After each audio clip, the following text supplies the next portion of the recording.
Hello বন্ধুরা, আমি তন্দ্রা।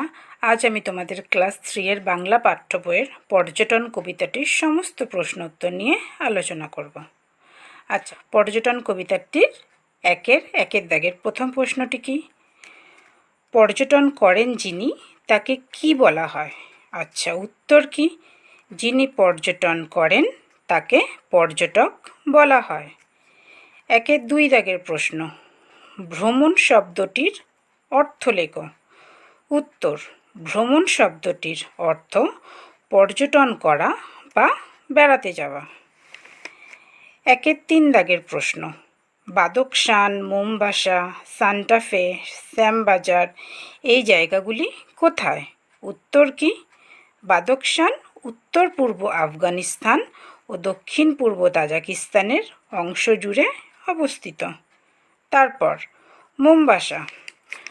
Mombasa Bharat মহাসাগরের তীরে অবস্থিত আফ্রিকা মহাদেশের কেনিয়া নামক দেশের দ্বিতীয় বৃহত্তম বন্দর শহর।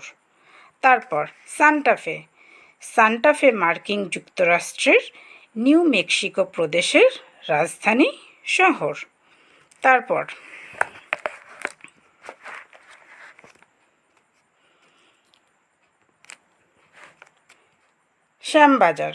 শ্যামবাজার উত্তর কলকাতায় অবস্থিত।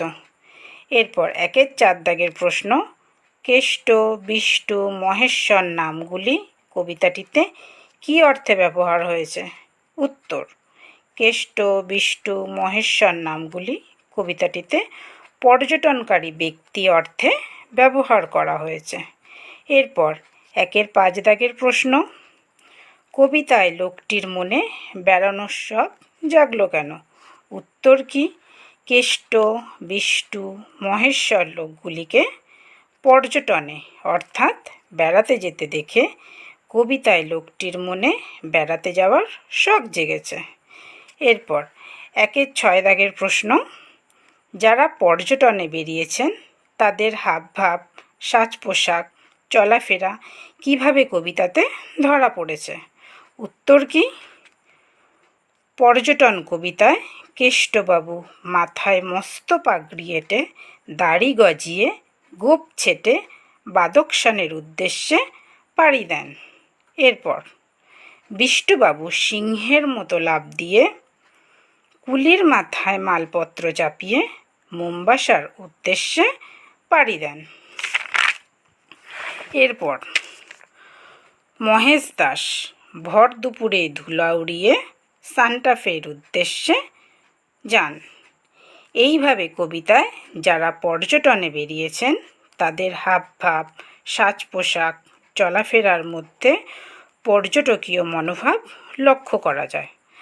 আচ্ছা, 7 দাগের প্রশ্ন, সাধারণত মানুষজন কখন বেড়াতে বেরোন? উত্তর কি?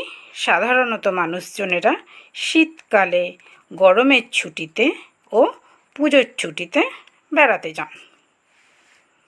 এরপর 8 দাগের প্রশ্ন, মানুষের বেড়ানোর ইচ্ছে হয় কেন? উত্তর কি?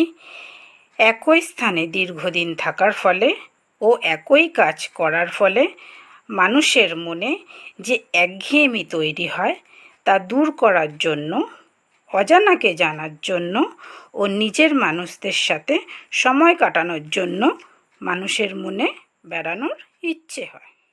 ভিডিওটি ভালো